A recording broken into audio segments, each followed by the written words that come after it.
Hey, money nerds, if you have ever felt like everything is hitting all at once in your financial life, where you have all the different things that could go wrong are going wrong at the same time, this episode is going to be for you. I think if you're over 18, you've probably experienced something like this, where it feels like everything is happening at one time. You've got your car that needs some maintenance, your fridge just broke at your house, and then you also have to pay for unexpected expenses for like maybe kids stuff. It all seems to happen, and it all seems to happen at one time. I cannot be alone on this. I know it's very overwhelming and super frustrating.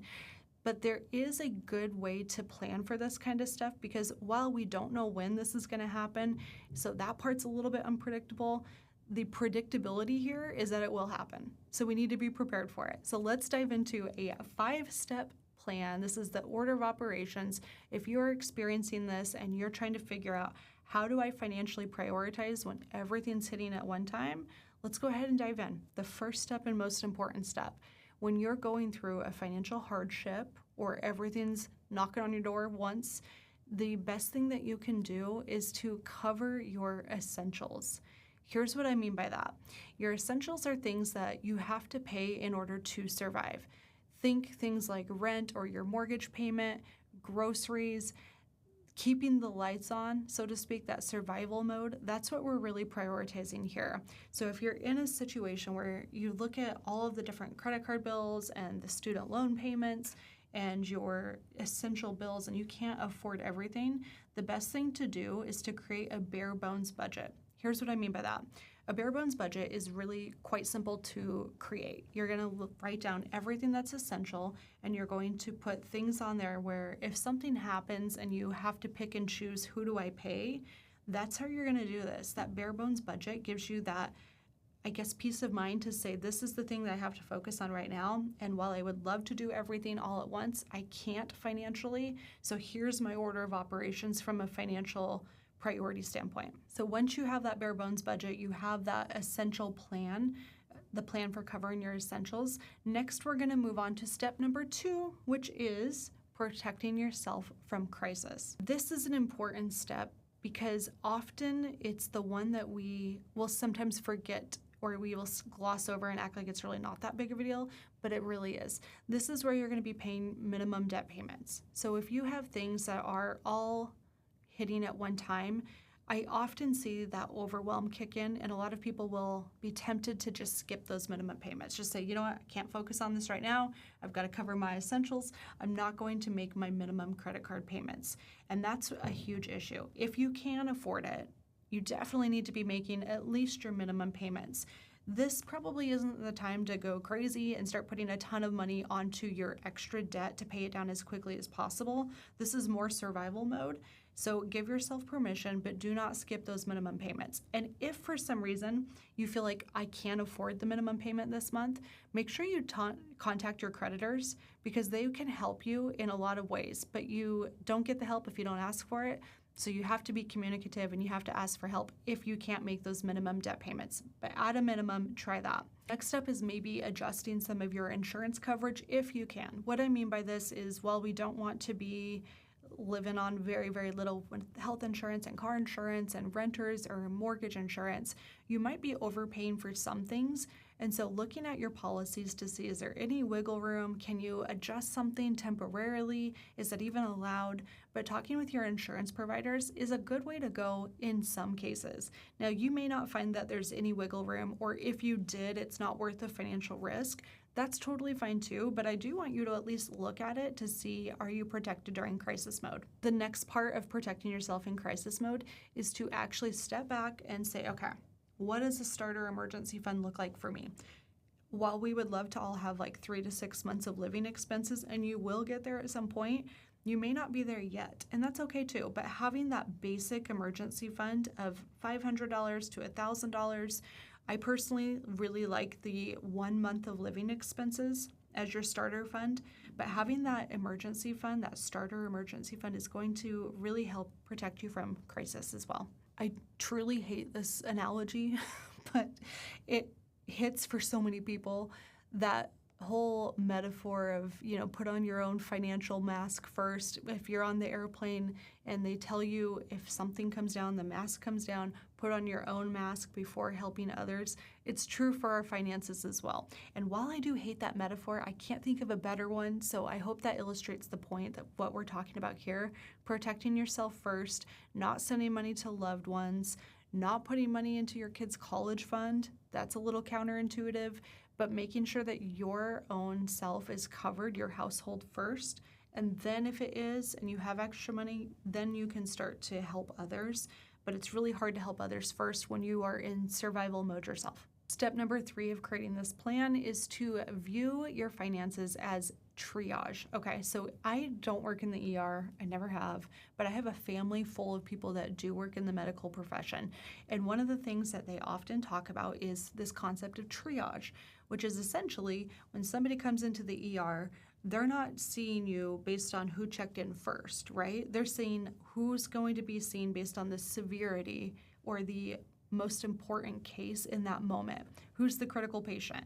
That's kind of what we're doing with our finances too.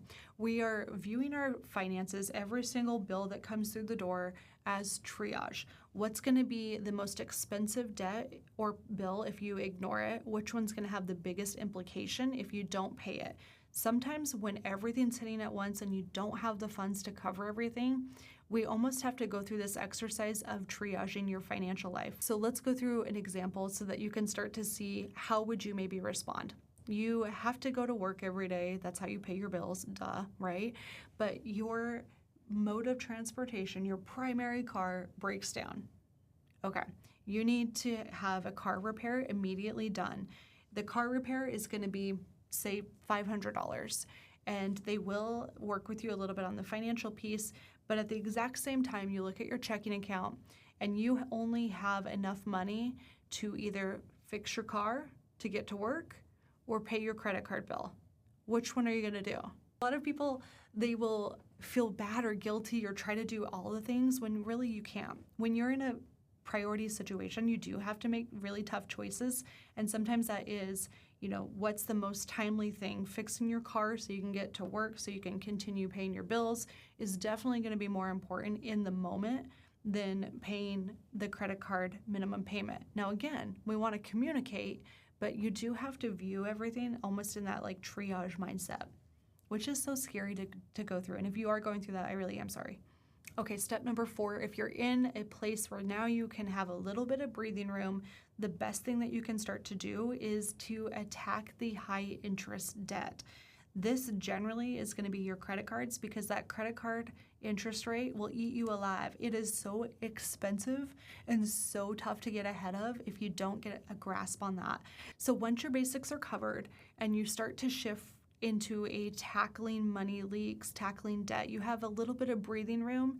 The high interest credit card debt is the ones to prioritize because, again, it's eating you alive. It's really hard to get out of. So what this looks like in practicality, it's really not tough to create a debt payoff plan, but again, pay minimum payments. This is a recurring theme. Pay your minimum payments on all of your credit cards, and if you have any extra cash, funnel that over to the highest interest rate debt first. Once that's paid off, pretend like you're still making that minimum payment. This is called the debt snowball. And then roll all that money over to the next high interest rate debt. And you kind of repeat this cycle until your debt is completely gone. It's a really great way to pay off debt quickly, but it feels counterintuitive because we are having to focus on one debt instead of all of the debts. And that can kind of hurt your heart a little bit because you want to make progress towards everything. And the natural inclination is put a little extra money towards all of the different debts, but you're not going to see progress that way. And so if you want to make progress and you want to actually save money, tackling that high interest debt first is going to help you. There's also the method of the debt snowball, which is essentially paying off the lowest balance debt first and doing that same snowball process where it's like, okay, once that's gone, move that minimum payment over to the next debt and repeat until all of the debt is gone. That way can be really helpful too. But if you're in a situation where you really do need to buckle down and pay off some of the credit card debt, I do think the high interest rate debt strategy is going to be better. We call that the debt avalanche. It really does move the needle more from a financial standpoint. And if you're looking for a good money reframe, when you're paying off that high interest credit card debt, it's almost like giving yourself a raise because that money is going to go back into your pocket instead of going towards paying interest and really expensive credit card minimum payments. It's going to be back in your pocket, which feels so much better.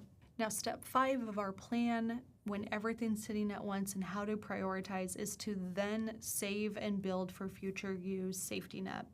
This is step 5 intentionally. It kind of sucks to hear that, but that future you investment and that savings account, all of that kind of stuff, that can come once you have a stable foundation.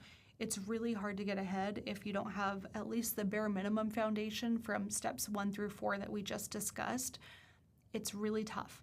So the goal and the intention behind this step is to automate your retirement, get to a point where you can afford to put money into retirement and it doesn't hurt you financially, and then also building up some sinking funds when you start to feel a bit more stable. If you're not familiar with what a sinking fund is, this is such a cool concept, and the best way I can illustrate this is thinking through Christmas or holidays. If you spend a ton of money for holidays every year, and it all hits at once, and your natural tendency is to just charge it to the credit cards and then pay it off in the upcoming year, and you rinse and repeat this cycle, a sinking fund is going to be your best friend. The way it works is you set up a small savings account. It can even be a cash envelope. It doesn't really matter how you do it. I just personally like the electronic version of this, where you set up your savings account and then you start to funnel away a little bit of money towards that small short-term goal, like your holiday fund. A savings account is built up, and when you're done with that, then the goal is that you drain that account down to 0 and you start over the next year.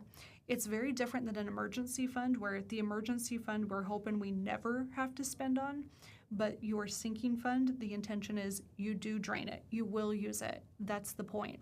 So that is a very different approach for a lot of people, but setting up those sinking funds can be really helpful. I also think having a sinking fund for trips is a great way to go. Kids' sporting events, if you have some kids that have really expensive club fees or travel expenses attached to that, having that sinking fund set up will help you too. It just makes those big expenses more manageable and feel less scary.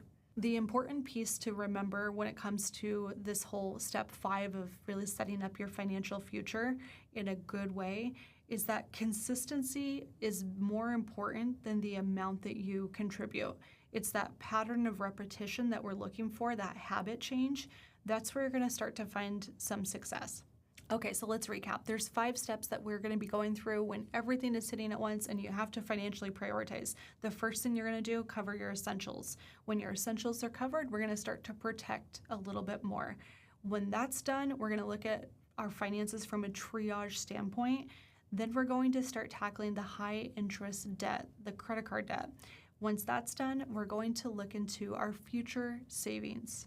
So I just want to end with a little bit of encouragement. If you feel like everything's hitting at once and you're overwhelmed and you're stressed out, it's not so bad to feel that way, but it is your job to protect yourself and protect today so that you have the opportunity to grow tomorrow. Always making decisions when you're in survival mode of what's the most important thing I can do next is the key piece here. Future you can wait once present you is stable.